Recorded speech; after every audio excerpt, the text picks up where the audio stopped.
Welcome to the Dairy News and Views podcast, a production of the Iowa State University Extension and Outreach Dairy Team. Our podcast covers current educational, research, and industry tools available for your operation to manage healthy cows and calves while producing the highest quality dairy products. Thanks for joining us today on Dairy News and Views from the ISU Dairy Team. I'm Jen Bentley, Northeast Iowa Dairy Field Specialist. Today I'm here with Dr. Larry Tranel, our Northeast and Southeast Iowa Dairy Field Specialist, as we discuss today's topic. So welcome back to the podcast, Larry. Appreciate that, Jen. Thanks. Yeah, thanks for being on this two-part series. So we're going to have two parts to this podcast. This is part one, focusing on mind over matter when something is the matter.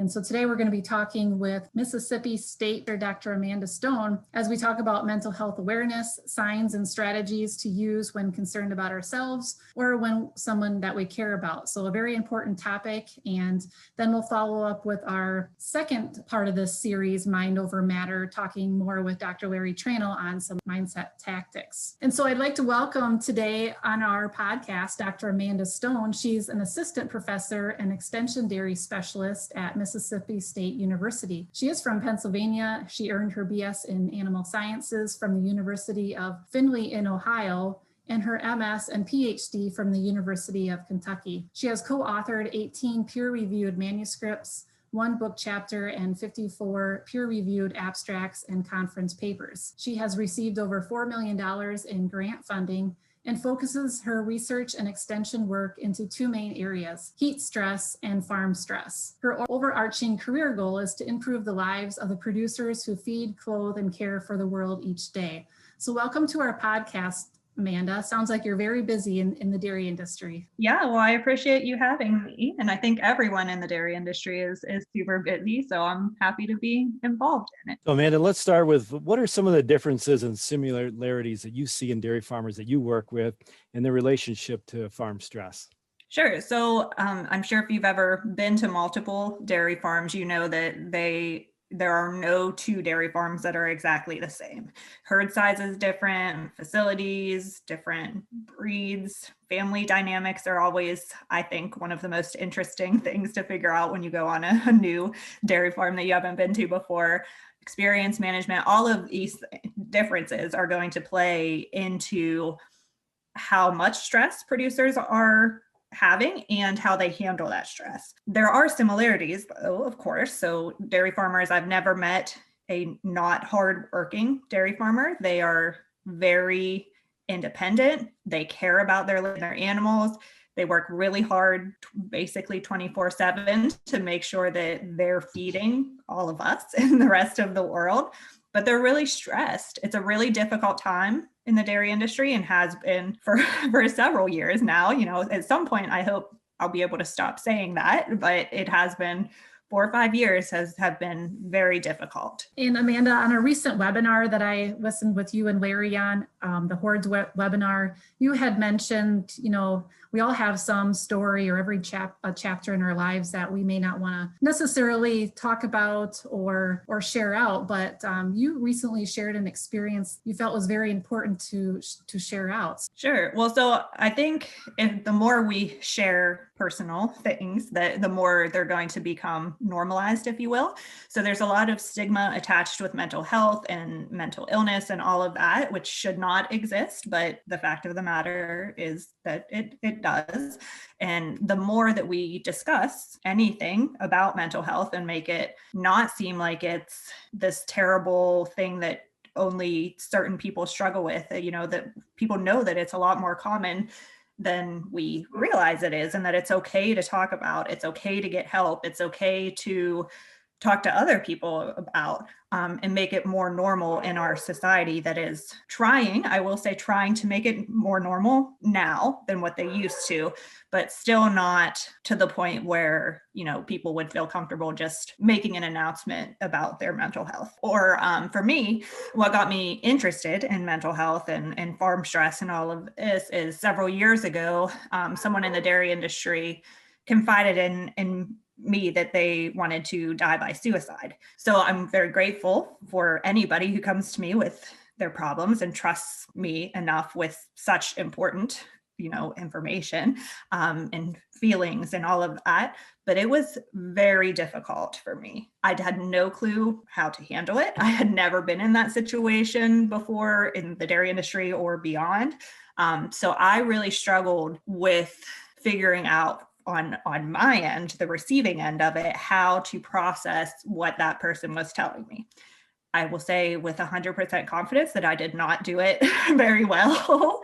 So that's part of why, I care so much about getting this information out to people now, because I don't want somebody to just struggle with that if a dairy producer or your friend or your sister or whomever comes to you and says that they're struggling, whether they're to the point of suicide or not, that you will be able to help that person instead of just having your mind go 1,000 miles a minute trying to figure out how you play a role in this and how to fix it and all of that. So Amanda, as we look at our own mental health, what are some ways that you might say we could use to evaluate our own mental health? So of course, you can get professional help for that. It's always a good recommendation, not from a PhD like me, but from a PsyD or somebody else, an MD who can help you. But you also can just take daily check-ins, right? And even multiple times a day. And you'll probably touch on that a little bit in the next section, Dr. Tranel, I'm guessing. But for me, what I try to do is, so when I start feeling stressed, which is often right now when we're home with 2 little kids and ice outside that we can't leave the house, I try to just realize, right? Awareness is the first step. Realize that it's happening. Take some deep breaths. If you have a smartphone, like my smartphone has a breathing app on it. So I try to do that during that time. And it's really amazing to watch how you change physiologically when you are doing breathing exercises, like in real time. So that's pretty cool. But if you have a smartphone and not a smartwatch, you can download an app that does the same thing also. So just really checking in with yourself, asking yourself how you're doing, making sure that you pause to check on yourself. With dairy producers in particular, they're so occupied and so concerned with their animals, which is awesome. That's why they take such great care of them. However, they sometimes forget that they need to be taken care of also. So I don't think that they are checking in with themselves to even get to that acknowledgement portion, let alone to do the steps that will help them. You mentioned that, farmers are so wrapped up in their taking care of their animals, taking care of their land. And we often consider them very resilient. They bounce back from a lot of things, but, sometimes they don't bounce back from those things. And how do we keep them going, when they can't see the light at the end of the tunnel, or there's things like milk prices, commodity prices that are kind of flooding their minds? How do we keep them going? Well, that's the $1 million question that I wish I had a simple answer to, but I mean, it's complicated, and every situation, just like how we were talking about, every farm is very different. Every situation is completely different. And to be honest, sometimes there is no light at the end of the tunnel, and that person has to sell out. And I mean, that is one of the hardest, if not the hardest decisions that a producer will ever have to make in his or her lifetime, right? So there's not always a solution or always a good ending, unfortunately. So I think we need to be cognizant of that. And I think as an industry, we expect producers to be resilient because they have to be resilient. They have always had to be resilient, right? That's not something new just because the market has been terrible for the last several years. They have always been resilient from the beginning of time because they've always dealt with weather and, all of the unpredictable changes that they have no control over. I think it's good that they're resilient, but I don't think that we should continue always making that a positive, because if you constantly are saying like, well, they're resilient and they'll be okay, then it makes the producers feel probably like they have to be okay, right? And it kind of goes back to that, making it okay to talk about mental health struggles and all of that, and that it is a great thing that they're resilient, but sometimes they're not. And sometimes there's a reason that they aren't, and they shouldn't have to pretend that they always are, right? Because nobody can make it okay mentally through every single situation, right? So they're struggling at some point in their lives, probably multiple points, but the difference is the culture that we create, not just us in this in this room here, but we as an industry create, is that we expect farmers to be tough. We expect them to not talk about their feelings or anything, and we expect them to bounce back just like they have the million times before that, right? But at some point, we have to acknowledge that resiliency is not the only answer. So Amanda, why do we treat like mental health and physical health so different? I mean, just talk a bit about, is the heart more important than the brain? Well, no, every organ is very important. So the brain controls everything you do, right? So I think most of the differentiation from that came with our lack of understanding of the brain for forever, up until not too long ago, right? And we're still learning a ton about it. Like, we really still don't understand a lot about the human brain. We used to, as a society, just put people into really not nice mental institutions, right? And basically lock them up and throw away the key. And people saw that, and they didn't get the help that they needed. We didn't know how to help them in some cases. And in some cases we did know how to help them and didn't help them, chose not to help them, right? So there's a lot of situations that were terrible. And I think most people can look back on that mental health history and agree that there were some terrible things that happened. But most of those probably had to happen for us to actually understand it. We've pretty much always known that the heart was important, because when your heart stops working, you are not alive anymore, right? So that was a pretty simple organ to figure out from that perspective. But the brain is very different. You can have a hurt brain, if you will, and still be completely functional, at least on the outside, what people see, right? And so there's just so many different levels of mental illness and different mental illnesses, period, that we're still learning so much about them, and people are afraid of things that they don't understand. And so we've created this monster of what mental health is, and it's not that. So now we're working with science to understand things better and to educate people that it's not what we used to think it was, because we've learned a lot in the past however many years. Yeah, I think, Amanda, we've come a long ways, like you mentioned, just understanding mental health and also recognizing the signs of anxiety and depression. Can you kind of describe some of those signs and symptoms that many of us should be aware of? It's going to depend on the person a lot. And so if you are close with somebody and you notice a lot of differences in that person, positive or negative, really, behavioral changes, maybe they're sleeping more, sleeping less, eating more, eating less, going to church more, going to church less, a lot of changes that are, noticeable in somebody maybe sometimes. If you know that person well enough, you'll be able to pick up on, that was kind of odd, and of course, someone skipping church one Sunday is not reason to think that they have a mental illness. But if you start noticing things that are not that person, right? They're not acting or behaving in the way that they used to behave, something might be going on with them.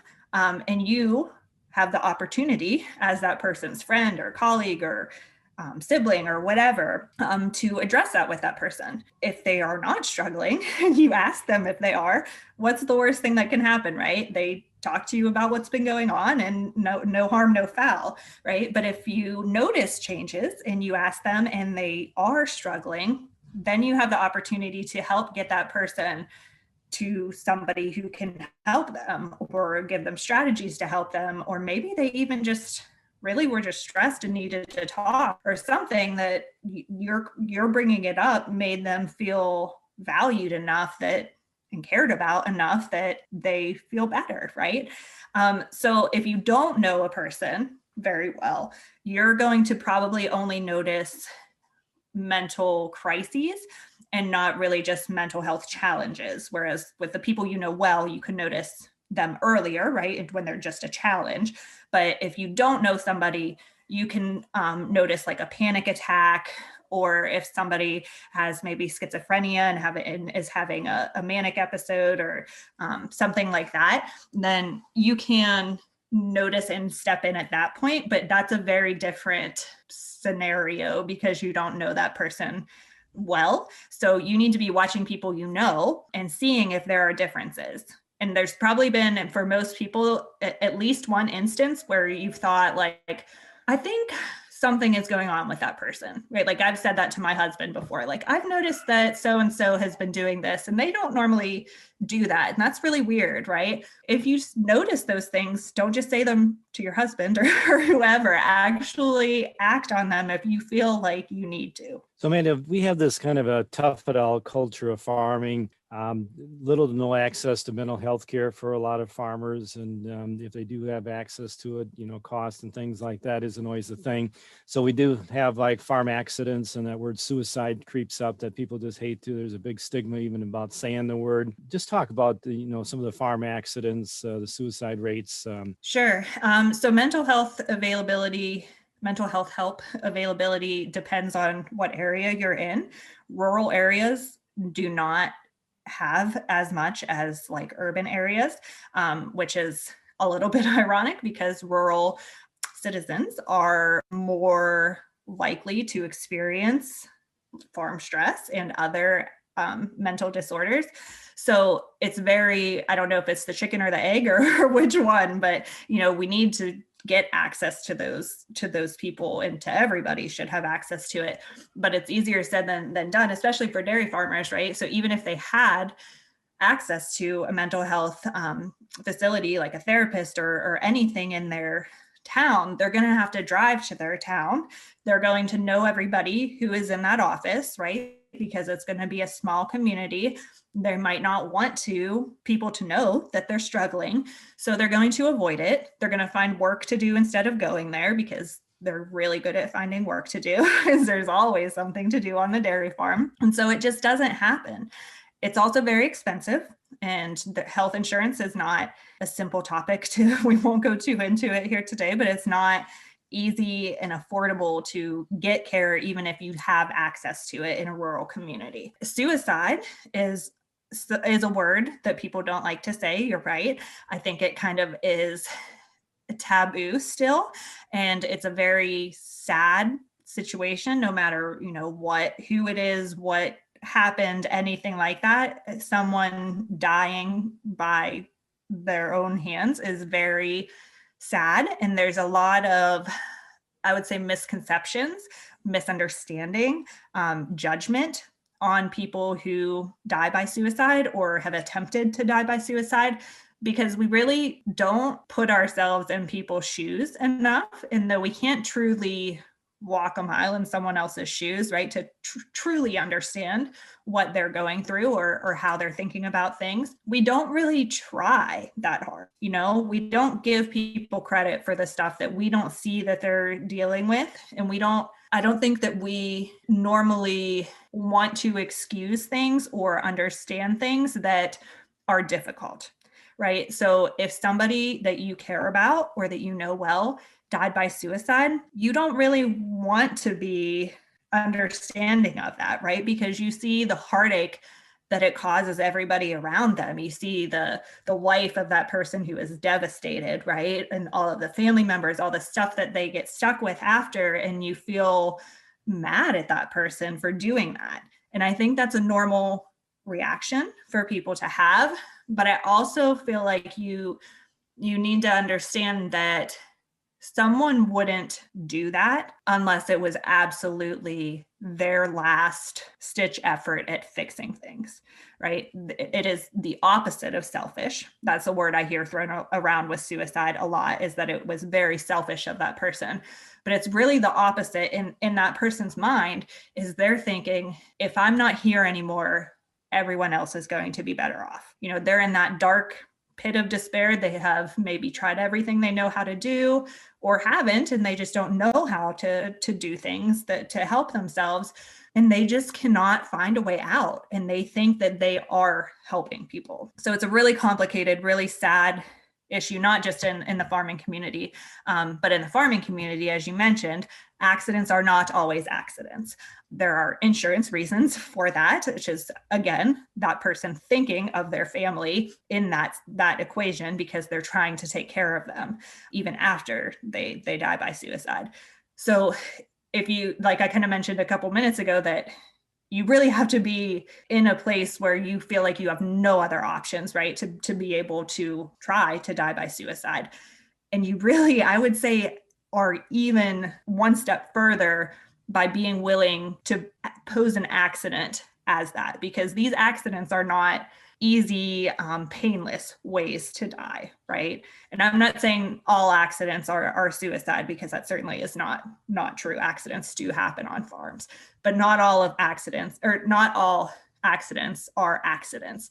And they're painful, terrible ways for people to die. Amanda, you brought up a lot of really good points. And, one statement that I always hear is just snap out of it. You're okay. How do we lose that stigma of they're not okay? And how do we tell people that they just can't snap out of that? And how do we lose that term? I wish I knew the answer to that. We just have to stop saying it. And I don't know how to convince everybody to stop saying it, but it goes back to that culture that we've created, that we expect people to be resilient, especially farmers, right? And with most things in life, you will get over it, right? So if you're dealing with a stressful day, or you had a bad conversation with someone, or you got in a fender bender, eventually you are going to, quote, get out of that, right? Snap out of that.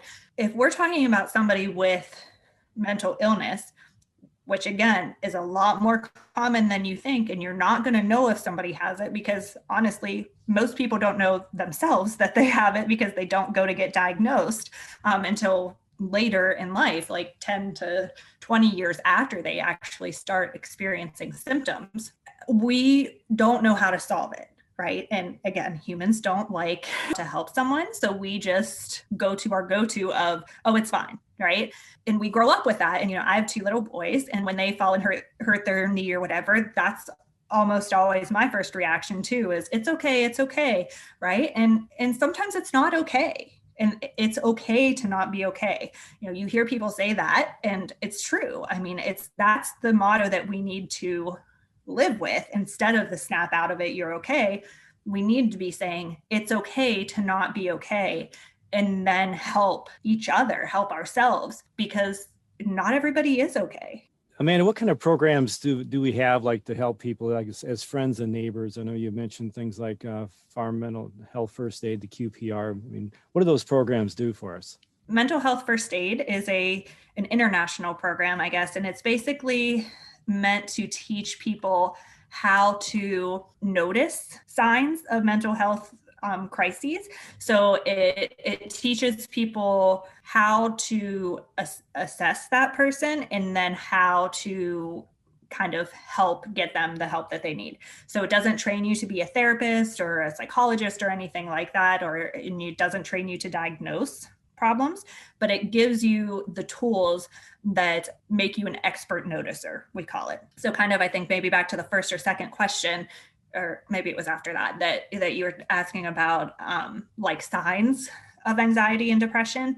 And it goes a lot, and this course goes a lot into that. There's a 5-step strategy that Mental Health First Aid uses. It's called ALGEE, ALGEE. The A is for assess for risk of suicide or harm. That means asking the hard question of, are you thinking about killing yourself? The L is for listening non-judgmentally, which I think is something most people get, but it's a hard one. G, give reassurance and information. So that information can be, how to get to the therapist down the road, or, what you have learned about this topic, or anything like that. And the reassurance can be, it's okay, or thank you for telling me, we're going to get through this, or something, but not, it's okay, get over it. Okay. Not it's okay, snap out of it. The first E is encourage appropriate professional help. So like a therapist, a psychiatrist, an MD, anything like that. And then the last E is encourage self-help and other support strategies. So that can be like self-help books or that breathing app that I was kind of talking about. There's a lot of other things that people can be doing that Dr. Schrannell, I think you'll be talking about probably in the next part of this podcast. QPR is Question, Persuade, Refer, and it's another program that is available that I have been through that training, but I'm not a trained instructor of it, whereas I am for mental health first aid. And we are partnering with AgriSafe and have been for about a year actually to do some mental health first aid trainings. You are interested, anybody listening, now that we can do them virtually, https://learning.agrisafe.org. You can check for updates on when those will be scheduled. And it's our Mississippi State Extension trainers doing it, but with a partnership with AgriSafe to be able to reach more people. I went through that mental health first aid training, and a lot of our county office staff and extension specialists who, work with farmers, work with just people in picking up the phone, programs, interacting with people. So the more you can learn these signs and know how to respond, I think is really important. And one of the kind of the eye-opening things that I learned during that mental health first aid training was just that question about confronting someone. Question was, does confronting a person about suicide upset someone more and then thus increase the risk of suicide? In conversations with people that I was in the training with, we all thought, well, if I ask the question, it's going to raise the rate of them thinking about it. What would be your response? Yeah, I think that's what most people think, at least before they go through some sort of mental health training. But the answer to it is no, that asking somebody if they are thinking about killing themselves actually does the opposite. It shows that somebody actually does care about them. And I'm not going to say asking that question will solve all that person's problems, because it's not going to, but it is going to make them feel noticed. And they likely have been in, again, this deep, dark hole for so long, not seeing a way out, not seeing that anyone has noticed all of these changes that they know that they've been going through, right? And then someone finally sees them. It might give them enough hope to hold on a little bit longer until you can help that person get the help that they really need, because talking to you, again, won't solve all the problems. So you can get them help and hopefully they accept that help, but it's not going to make that person more likely to die by suicide, right? If they have already made that decision, you bringing it up isn't putting that in their head. But the reason people don't ask it as much as they really should is because we're afraid to hear the answer. It's scary to think that someone might say yes, right? I think people would ask it if we, with 100% certainty, knew that someone would say no to it. If you are in the position where that even crosses your mind, obviously something is going on with that person where you think that maybe they might actually say yes. And then what am I going to do then? So we avoid it. And instead of figuring out what to do, we just pretend like it's not happening, right? And most of us will think about it a lot and kind of ask maybe friends if they've noticed things about this person too, instead of just confronting that person and potentially saving their lives. So Amanda, do suicidal people keep their plans to themselves until it's too late? And what signs should we be watching for? So almost always there are signs before somebody dies by suicide or tries to die by suicide. I think that's hard for people to hear sometimes, because if it's your spouse or friend or something who died by suicide and you didn't notice the signs, I think it makes you feel worse. But that's why these types of trainings like mental health first aid or QPR are so important, is because it doesn't mean that you weren't a good friend or weren't a good spouse or whatever you were to that person. It just means that they weren't super obvious about what was going on, or you weren't with them enough when they were struggling. There's a lot of reasons that you may not have noticed. It's not always like what it looks like in the movies, right? When they have somebody who is really struggling in a mental health crisis, it doesn't always look that way. Each person handles things differently. And when you see someone all the time, so like your spouse, right? You probably notice little changes in that person. but you often know enough about their situation also to excuse it or explain it. So if you see your spouse starts, drinking more, and then you think like, oh, well, of course, he's just, the market's really terrible right now, so he needs to relax. This is actually going to be good for him.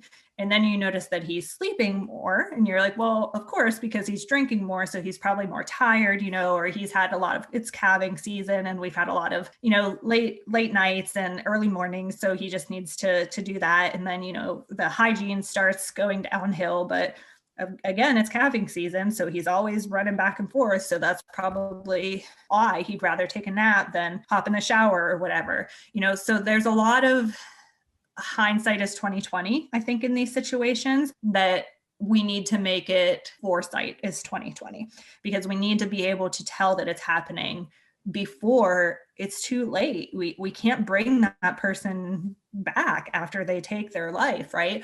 So we need to be able to tell and observe, be an expert noticer, if you will, to be able to help that person before it's too late.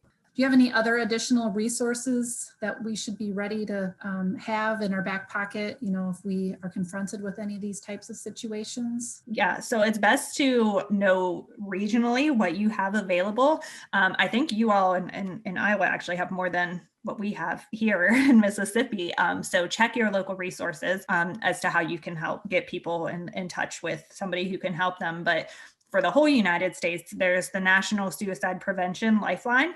It's available 24 hours, 7 days a week, in English and in Spanish. So if we have Spanish speakers out there, you can also call and somebody will be able to speak with you. It's 800-273-8255. And if you just program that into your cell phone, if you ever need it, you have it. If you never need it, then that's great. And it's just taking up a little bit of space in your contact list, right? But having that there could help somebody. Okay, Amanda, as we close up, I just want to say your personal testimony and your professional knowledge in working with farmers gives us a very unique perspective for all of us to reflect on. So we truly thank you for your sharing, and please know that your empathy in working with farmers shows through pretty transparently. And it's been a pleasure for us to work with you. So thank you. Oh, well, that means a lot, and I appreciate it. So thanks for working with me and inviting me to the podcast. Thanks for being on, Amanda. And thanks to our audience for joining us today, and look forward to visiting with you on the next Dairy News and Views from ISU. This institution is an equal opportunity provider. For the full non-discrimination statement or combination inquiries, go to www.extension.iastate.edu/diversity/EXT.